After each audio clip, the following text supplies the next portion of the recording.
काय आणि स्टार्ट है बहुत दस ओवर बोले आवाज आ रही। हाँ देखो क्वेश्चन ये है कि एक चिड़िया 80 मीटर ऊंचाई के पेड़ पर बैठी है। पृथ्वी तल के किसी बिंदु से चिड़िया का उन्नयन कोण 45 अंश है। तो पेड़ कितनी ऊंचाई का है 80 मीटर का। तो देखो 80 मीटर का ये पेड़ हो गया और पृथ्वी तल पर तो 36 पर कोई बिंदु एक है, ठीक है। यहाँ से इस चिड़िया का उन्नयन कोण कितने अंश है 45। कितने अंश है 45। ये चीज को देखो। उसके बाद चिड़िया क्षैतिज दिशा में उड़ना प्रारंभ करती है। अब यहाँ से उड़ रही चिड़िया, तो देखो चिड़िया ऐसी जाएगी इधर को, यहाँ गई कितने सेकंड में 2 सेकंड। 2 सेकंड में ये चिड़िया यहाँ पर आ जाती है। अब इसके बाद में उसने जो कहा है 2 सेकंड बाद चिड़िया का उन्नयन कोण 30 अंश हो जाता है। कहाँ से उसी बिंदु से। तो उसी बिंदु से चिड़िया का उन्नयन कोण कितना हो गया 30 अंश। तो ये हो गया मेरा 30 अंश। देखो ये 80 है तो ये भी 80 होगी क्योंकि ये ऊंचाई बराबर, ठीक है। इस दूरी को हम मान लें x। इसके बाद में 2 सेकंड में यहाँ पहुंच गई तो यहाँ से या यहाँ से यहीं तक मान लो आप कितनी दूरी y दूरी, ठीक है। तो अब इसका हम पहले नामकरण कर देंगे A B और C, उसके बाद में B और E।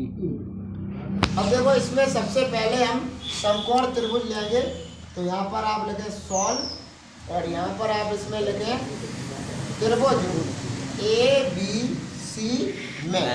तो ABC में ये पूरा एंगल मेरा 45 है, ठीक है। और ऊंचाई कितनी है 80। तो इसमें हम tan लगाएंगे। तो tan थीटा बराबर लंब बटे आधार।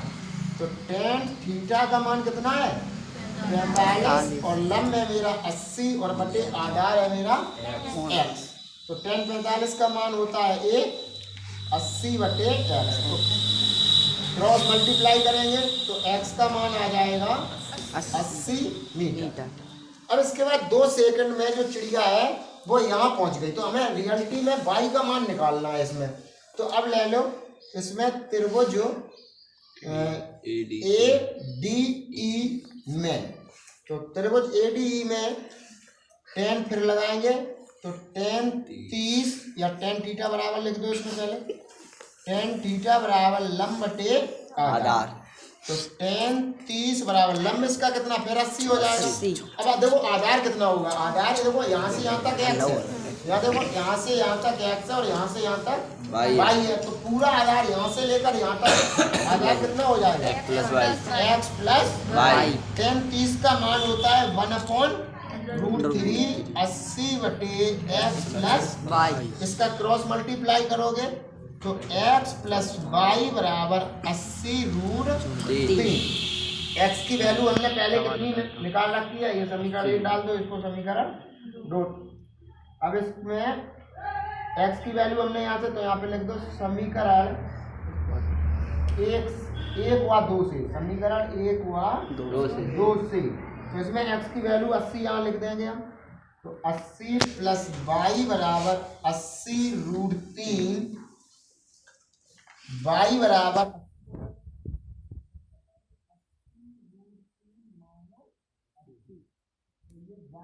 तो आ गई मेरी 80। इसमें कॉमन ले लो √3 माइनस 1।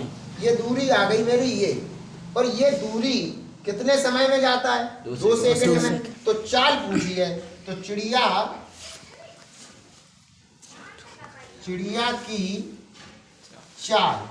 की चाल बराबर क्या होती है दूरी बटे समय। तो चाल कितनी है वो दूरी कितनी निकल के आई 80 ब्रैकेट में √3 माइनस 1 और बटे चाल कितनी है 2 से काट दो 40। तो इसकी चाल आ गई 40 ब्रैकेट में √3 माइनस 1। अब आंसर कट कर दो।